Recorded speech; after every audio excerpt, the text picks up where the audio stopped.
Olá, alunos, tudo bem? Eu sou o Alex, né? E a gente vai dar início aí mais uma aula de artes, né? A respeito de desenho representativo 2, certo? E agora a gente vai tentar entender essa questão mais de desenho de observação, natureza morta e os materiais que a gente utiliza aí para produzir esse tipo de arte, certo? Quando eu falo em termos de natureza morta, já pensa logo, pessoal, que é objetos e tecidos inanimados, tá? Tudo aquilo que não tem vida, no sentido de ser objetos, tá? Não vamos confundir natureza morta com a floresta que pegou fogo, tá bom? Isso daí não tem nada a ver, mas é mais no sentido de ser algum objeto, algum vaso, uma taça, enfim, uma garrafa, fruta e tudo mais é natureza morta, tá? Eu vou estar explicando um pouquinho mais para frente isso daí para vocês. Aqui tem o formato aí, tem três tipos de desenho, mais nesse sentido mais geométrico, né? Que você divide a folha no meio, no caso, e você consegue, através de formas geométricas, você consegue construir um desenho, certo? Então tem um belo exemplo aí no primeiro quadrinho aí que vocês podem ver do lado esquerdo da tela de vocês. Tem um esboço, certo? Através desse esboço, no segundo momento, esse esboço ele vai evoluindo através de forma geométrica, né? Vai se formando aí. E no terceiro momento, no caso, ele já está totalmente definido, né? Que é o lado direito aí da tela de vocês. Você já pode conferir que já está trabalhada essa questão até mesmo de luz e sombra. Desenhar é muito simples, galera. Desenhar é tudo técnica. No caso, eu não vou falar que essa questão é questão de dom. Lógico que tem gente que tem uma facilidade maior, mas eu acho que é mais técnica do que dom, né? Eu acho que se você prestar atenção, treinar, desenhar todo dia, você vai evoluir certamente. Assim como o jogador de futebol, né? Se ele treina todo dia, ele vai evoluir e cada vez vai jogar melhor, né? Então, natureza morta, galera. A natureza morta é um tipo de pintura e fotografia em que se vê objetos inanimados, como frutas, louças, instrumentos musicais, flores, livros, taça de vidro, garrafa, jarra de metal, porcelana, dentre outros objetos. Se refere à arte de pintar, desenhar, fotografar composições desse gênero. Aí tem outro exemplozinho aí de natureza morta. Quando a gente fala esse termo natureza morta, é isso, tá, galera? Pessoal, mas e quando a gente desenha pessoa, é a natureza morta? Não, senhor. Aí já é figura humana, já entra em modelo vivo, já entra outras questões, tá bom? Por mais que seja natureza morta, geralmente quando você vai fazer natureza morta, você esboça aí com lápis ou com carvão, numa tela, e depois você vem construindo essa questão da pintura em si, né? Mas antes, para uma boa pintura, galera, fica a dica, tá? Uma boa pintura tem que ter um bom esboço. Infelizmente, a gente for desenhar uma natureza morta, nós temos que primeiro se atentar aí nessa questão das formas geométricas. Observou as formas geométricas, círculo, quadrado, triângulo e tudo mais, pronto, você consegue definir o desenho, tranquilo. A mesma coisa você vai fazer um corpo humano, ou figura humana, um rosto, ou algo nesse sentido, você tem que chegar às formas geométricas. E essa é a base do desenho, tá bom? Então, continuando aqui, galera, tem esse tipo de lápis, tá bom? Tem o 6B, o 5B, o 4B, enfim, o 2B, o B e o HB. Aí tem uma classificação legal aí que eu vou estar lendo aí para vocês, tá? Então o lápis é classificado de acordo com seu grau de dureza, tá? E sua identificação é feita por números e letras. Assim temos lápis macio, né, que é a série 2B a 9B, certo? Os médios da série B e HB e os mais duros da série F e H, né, de 2H a 9H. Os grafites macios da série 2B e 9B permite obter escalas tonais. Fica atento nisso daí, tá, galera? Por quê? Porque eles são macios, então dá para ter escala tonal, dá para ter um degradê, tudo bem? Com um lápis duro vocês não vão conseguir isso. Então, que variam entre cinza claro e preto intenso, além de reproduzir texturas e volumes conforme a pressão exercida pela mão. Então isso daí conta muito também, tá? Se você aperta o seu lápis na folha, você vai conseguir uma linha mais escura. Se for mesmo um lápis sendo comum, você vai conseguir uma linha mais escura, tudo bem? Então, para o esboço, são utilizados o lápis B e HB, certo? E até mesmo lapiseiro, eu costumo usar lapiseiros também, tá? Então, pois não borram papel e fazem traços claros. O lápis da série F e H e 6H são utilizados para elaboração de desenhos técnicos. Então é o seguinte, galera, que fique claro para vocês. For pintar, for no sentido de trabalhar luz e sombra, use o 6B e o 9B, tudo bem? For esboçar, aí já é mais essa questão, um lápis mais duro, certo? O lápis macio, ele serve para você sombrear. Então, não tem como ficar usando um lápis mais duro para você sombrear. O que ele vai fazer? Talvez aí uma espécie de rachura, se você quiser, acho que rola. Mas geralmente mesmo para sombreamento é o 6B e o 9B. Eu costumo usar bastante. Principalmente aí o 6B quando o desenho é pouco sombreado, no caso. Acho que mais sombreados aí um 9B, eu acho que tá de bom tamanho aí. Tudo bem, galera? Então isso daí, a outra dica, galera. Para apontar o lápis, geralmente a gente aponta com estilete. Só que o estilete é uma arma branca, tem toda aquela questão e tal. Aí, dependendo da faixa etária, é perigoso porque é uma arma branca, certo? Então, mas o certo mesmo, aí vocês ficar um pouco maior, enfim, ou já puder usar essa questão do estilete para apontar, seria interessante apontar com estilete. Por quê? Porque o lápis, ele quando se aponta com um apontador, ele acaba quebrando e comendo o próprio grafite, ou a própria mina mesmo, no sentido do lápis de cor, certo? Mas quando é lápis comum, eu acho que você perde muito. Eu acho que a lapiseira, você já tem um domínio dela, mas quando é um lápis comum mesmo, um lápis 6B, eu acho que o estilete seria o ideal. Se você quiser, lógico, futuramente aí puder mexer com essa questão do estilete, né, um pouco mais a idade mais avançada, eu acho que é interessante sim para a gente produzir melhor, até mesmo o pozinho do estilete para você trabalhar luz e sombra, certo? Então, continuando aqui, o esfuminho. O esfuminho, na realidade, pessoal, é um instrumento de pelica, certo? Feltro ou papel, utilizado para esbater desenho a lápis. Pastel seco, para quem não conhece, é um pastelzinho que ele lembra bastante o giz de lousa, tá? É o Cavão e etc. O Cavão geralmente tem uma marca bem legal que eu costumo usar, que é o Cavão Fusai e o Ceramic. São duas marcas muito boas, tá? Isto é, atenuar as sombras, já que ajudam a espalhar o grafite sobre o papel, algodão, papel toalha e até mesmo o dedo também pode ser utilizado como objetivo de atenuar o sombreamento do desenho.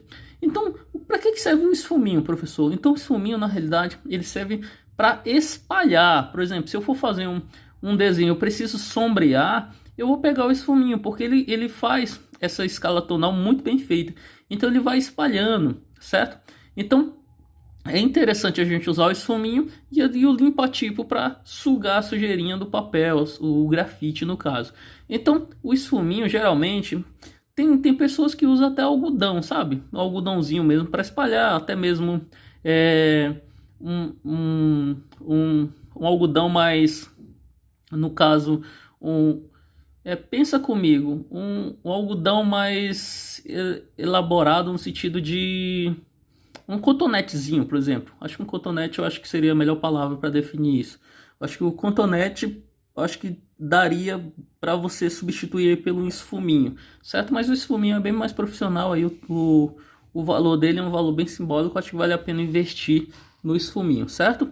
Então a lapiseira, com traços nítidos, uniformes e definido, a lapiseira é encontrada em versões com diferentes espessuras e identificáveis pela numeração do grafite. Elas estão disponíveis pela numeração de 0 a 1, 0, 9, 1 e 2 e são recarregáveis como as minas ou grafite, cuja graduações varia de HB ou 6B. Professor, mas o que é mina? Minas, pessoal, geralmente aquela... É como se fosse o grafite, só que colorido. É o que tem um lápis de cor. Dentro do lápis de cor é chamado de minas, tá bom, galera? Então, para continuar aqui, então tem um exercício de domínio, onde você treina aí linha horizontal, vertical, rachura, círculo e tudo mais. Então, o importante da gente no desenho é você ter a mão bem no sentido de treinar mesmo, galera. Eu acho que a coordenação motora aí, eu acho que varia muito, tá? Porque geralmente quando o cara começa a desenhar, a moça começa a desenhar, ou a criança, enfim, às vezes não tem um exercício muito básico e tem a mão muito pesada. Então isso daí dificulta bastante na hora do desenho. Quem tem a mão pesada no desenho, fica um pouco mais difícil, até mesmo para você apagar com limpa-tipo, com a borracha, acaba ficando marcado o papel. Então geralmente o verdadeiro desenhista, o cara que acaba dominando, ter essa coordenação motora, ele vai ter a mão mais leve, tá bom, galera? Então é importante você ter a mão leve, principalmente para o esboço, certo? Ah, professor, mas eu já domino o desenho e eu tenho mão pesada. Tranquilo, galera. É só uma dica mesmo nesse sentido, tá? Então, se você tiver a mão mais leve, talvez facilite um pouco maior aí nessa questão se você errar. Tudo bem? Mas quem tem a mão pesada tá tranquilo também. O importante é o desenho sair. Então aí, positivo e negativo, tá bom? Tá mostrando aí pra gente enxergar a forma geométrica, no sentido. Aí, figura e fundo, né? Que é positivo e negativo também. Tem um desenho mais sombreado. Geralmente quando a gente começa a enxergar um desenho, a gente começa a enxergar o contorno dele, né? O entorno dele, o em volta dele, a silhueta dele. Então isso facilita bastante quando a gente começa a enxergar a forma do objeto antes de desenhar ele, né? Então aí tem algum exemplo aí, a figura A, B e C. Então geralmente para você desenhar uma natureza morta é preciso medir a largura do objeto, as partes menor. Geralmente eu costumo fazer isso de pegar um lápis e olhar assim meio que de longe, de perto, e vou aproximando para mim saber mais ou menos o tamanho do objeto que eu vou estar desenhando e se vai caber na folha, se não vai sangrar a folha, tudo isso daí. Então comparem quanta largura cabe na altura, certo? Isso daí é uma dica número B, a B no caso. Assim é possível utilizar os eixos para fazer um desenho proporcional. Então geralmente tem todo esse esqueminha para você desenhar ou simplesmente esboçar, tá, galera? Isso é só uma dica mesmo para a gente poder continuar essa questão de desenho. Figura geométrica, triângulo. Então, para desenhar a figura do triângulo, trace a linha horizontal e ache o seu centro, certo? A partir desse centro, marque a linha vertical, que é a parte do meio aí, com pelo menos aí nas duas medidas de base. Então o que acontece? O triângulo é uma coisa bem simples de fazer. Professor, mas por que você está mostrando o triângulo? Galera, geralmente quando você vai fazer um desenho de figura humana, tem o formato do triângulo. O próprio homem vitruviano aí do Leonardo da Vinci tem um triângulo. A própria Pietà do Michelangelo tem um triângulo. Então geralmente o triângulo ele se encontra na maioria das pinturas, na maioria dos desenhos, tá? Então por isso que é importante a gente saber a medida certinho para não errar nesse sentido, tá? E tem que ficar proporcional. Então ligue a extremidade superior da linha vertical com as duas extremidades. Na base oriental, fecha o triângulo linear.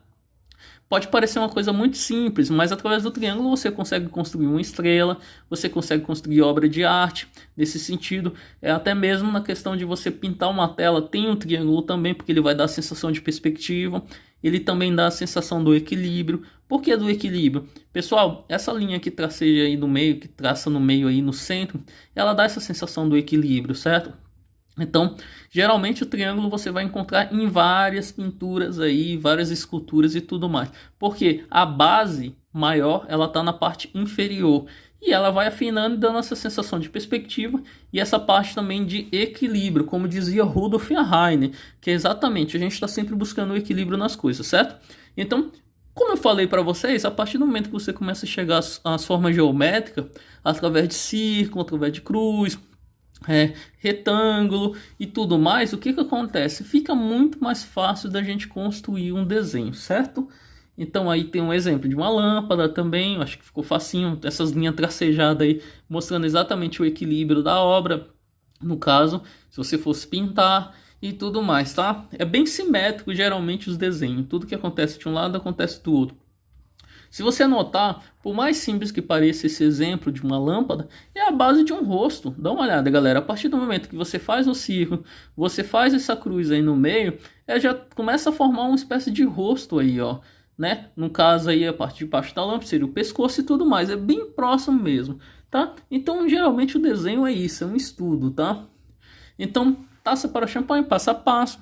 Aí tem um exemplo aí, né? Por uma linha do eixo, desenhe um retângulo e marque os pontos para esboçar outras figuras, certo? Tanto na base como no topo do retângulo, trace duas elipses, tudo bem? Então embaixo e em cima. tanto na parte inferior como na parte superior. Então trace as formas elípticas, né, para o corpo da taça e um fino cilindro para a haster. Então o que acontece? É um passo a passo mostrando 1, 2, 3, mostrando como é que a gente constrói uma simples taça. Então tudo tem um estudo para você desenhar, galera. Não é simplesmente chegar e esboçar. Ah, professor, mas se eu, a partir do momento que eu chego e esboço e eu não uso uma régua tal, vai sair certo?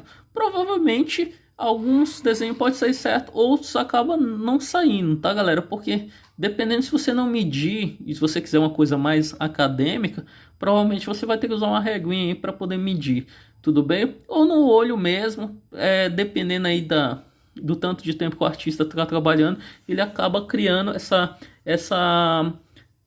percepção visual aí do que tá certo e do que tá errado, certo? Então, vamos lá. Apague as linhas no esquema e deixe o desenho em contorno linear, certo? Aí, por último aí, com lápis 6B, inicia o sombreamento da figura e passa o volume e textura do vidro para dar um aspecto de realista, tudo bem? Então aí tá um exemplo bem básico aí para você fazer uma taça, certo? Trabalhando luz e sombra, e no finalzinho uma rachura aí de fundo, né? O que é rachura? São linhas intercruzadas, tá? Então linhas horizontais, verticais, elas acabam se cruzando e dando essa sensação aí de sombreamento, certo? Então, galera, eu vou ficar por aqui nesse vídeo aula. Foi mais ou menos uma pincelada aí para mostrar para vocês como é que a gente usa as formas geométricas. Até breve, galera. Um grande abraço e é isso aí, pessoal.